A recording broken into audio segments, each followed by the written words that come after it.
everybody, welcome back. This is Food for Thought, Thoughts That Fit With You, and I'm your host, Gentrics. It is midnight right now, and today we're going to talk about a topic that's long since overdue.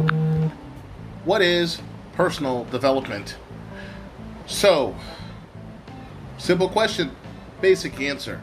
And like I mentioned before, there's a lot of stuff going on right now in life, and everyone's, worried about what they need to do, how they need to progress throughout their lives thanks to the pandemic. Are they going to be able to move on? Are they going to start to wear face masks, different things like that? But a lot of people are mostly worried about their kids. Some are more worried about themselves and how they take care of themselves. Well, today and tomorrow I'm going to cover two different podcasts. You'll probably get them back to back, who knows. It just depends on when I decide to release them. But today I'm going to cover what is personal development, and tomorrow I'm going to talk about the practical steps for that.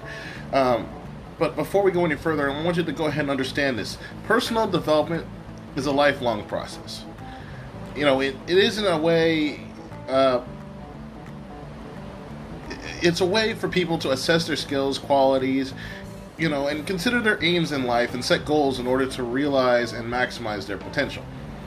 Okay? One of the things I'm going to do is help you identify the skills you need to set life goals, which, can enhance your employability, prospects, raise your confidence, or even lead to more fulfilling, higher quality of life, depending on your preference of a higher quality of life. And also plan to make relevant and positive, also effective life choices / decisions, for your future to enable personal empowerment. It's just a way to make you feel better and move forward in the right direction. Okay?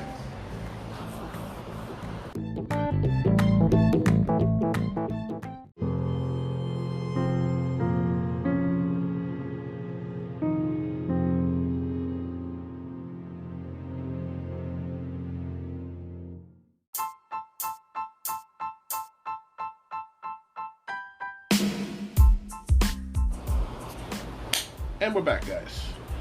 So I got a question. Why is personal development even important in the first place? Why does it even matter? Well, to be fair, there are many ideas surrounding personal development, and one of them is, of course, Abraham Maslow's process of self-actualization. Self-actualization. Something to keep in mind here. Basically, what Maslow suggested back in I do believe it's 1970. He suggests that all individuals have an inbuilt need for personal development, which occurs through a process of self-actualization, which is basically analyzing yourself. Let me give you an example. Let me dive into this first, and then I'll tell you what I mean. So, to an extent to which people are able to develop depends on certain needs being met, and, these needs, he formed them into a kind of hierarchy, if you will. Only when one level of need is satisfied can someone develop something higher or go higher. And as change occurs throughout life, however, the level of motivation needed by someone's behavior can also change from time to time. So keep that in mind.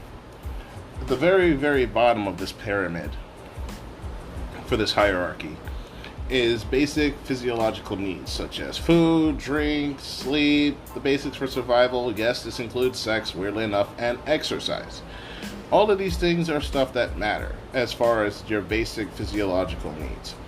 Second are the needs for safety and security, both in the physical and economic sense. Feeling safe from potentially dangerous situations, whether physical or psychological, and other events.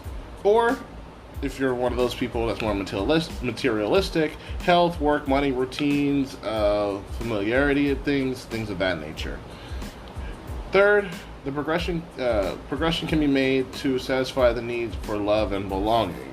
The affiliation of feeling like you're part of a group, a family, a society, something at work. Essentially a way of giving and receiving trust, acceptance, affection, love, what have you. It doesn't really matter as far as that one's concerned. You can read into that however much you need.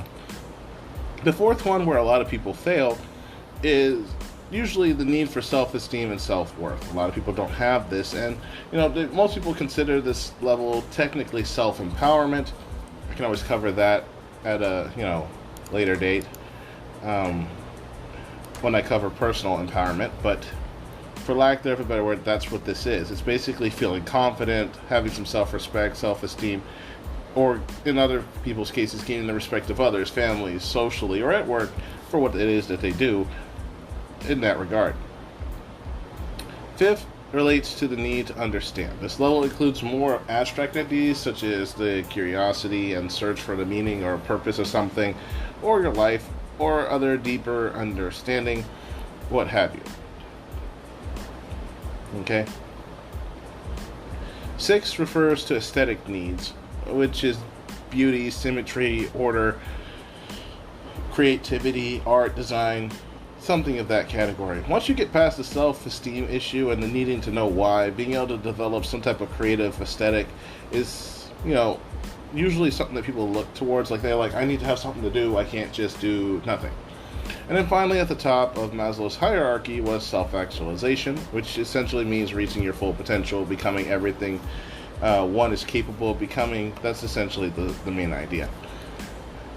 Essentially, Maslow said that all individuals have the need to see themselves as competent and autonomous.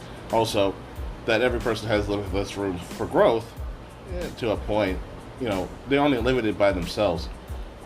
But self-actualization in a nutshell means to refer to the desire that everyone has to become everything that they are capable of becoming in a nutshell.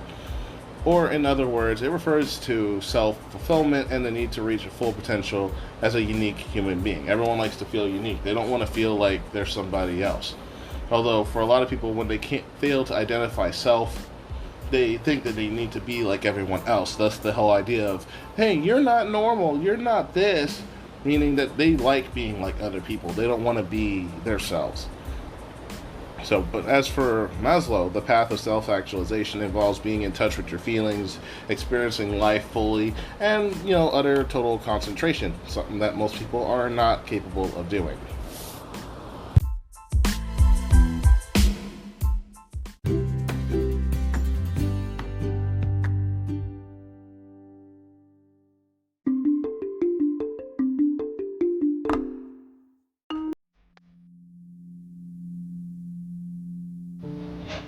Alright, everybody, let's continue.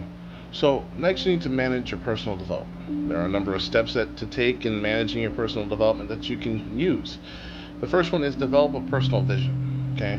Personal development can be simple it can be simply fun. But for most of us, however, we find it easier to motivate ourselves and to learn and improve if we have a purpose in doing so. Developing your vision, a clear idea of where you want to be in a few months or years and why is a very crucial part in developing this purpose. Okay? Next, planning your personal development. Once you're clear about what you want to be, you can start planning how to get there. Drawing up a personal development plan is not even essential, but it does make the planning process a little more realistic, and you can visually see what you're doing. Not to mention that, once you start the improvement process, everything just kind of falls into place as it should. Okay? Now, next to last, I want you to remember that recording your personal development is something that is key to moving forward. Okay? A lot of people aren't able to do this, so there's different things you need to be aware of. Alright? This idea of recording your personal development is also to help you reflect, and also may serve to motivate you for your future skills moving forward.